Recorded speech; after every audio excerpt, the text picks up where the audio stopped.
आशा films Bhojpuri Sonu चमोए।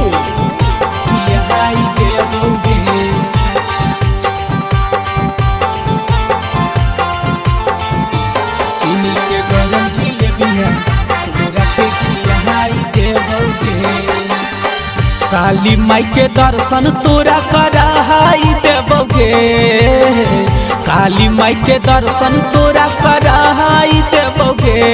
चले हरदी मोके, चले हरदी मोके मेलावा घुमाई देबोगे। चले हरदी मोके मेलावा घुमाई देबोगे। काली माई के दर्शन तोरा कराई देबोगे, काली माई के दर्शन तोरा कराई देबोगे। चल हरदी मोके, चल हरदी मोके मेलावा घुमाई देबोगे। किनी के गरम जिलेबी है तोरा के खियाई देबोगे, खियाई देबोगे।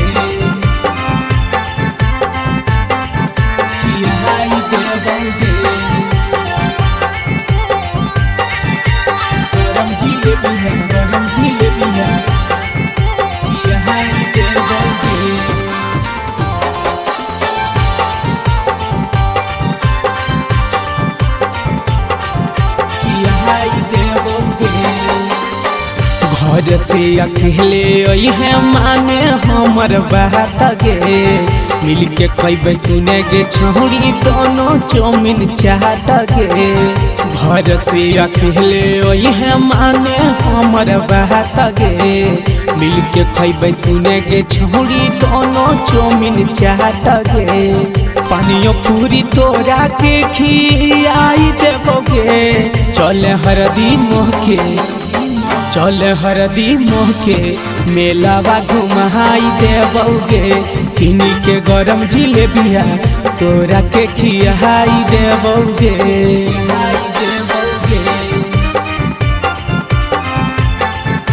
खियाई देबोगे। गरम जिलेबिया, गरम जिलेबिया खियाई देबोगे।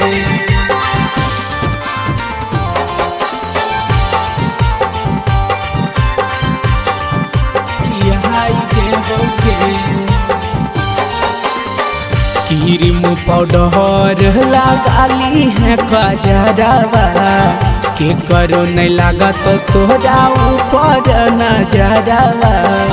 क्रीम पाउडर लगाली है कजरवा के करो नहीं लागा तो तोरा ऊपर नजरवा। मिठल सभी के सनंदन से मिलाई देबोगे। चल हरदी मोके, चल हरदी मोहके मेलावा घुमाई देबोगे। किनी के गरम जिलेबिया तोरा के खियाई देबोगे।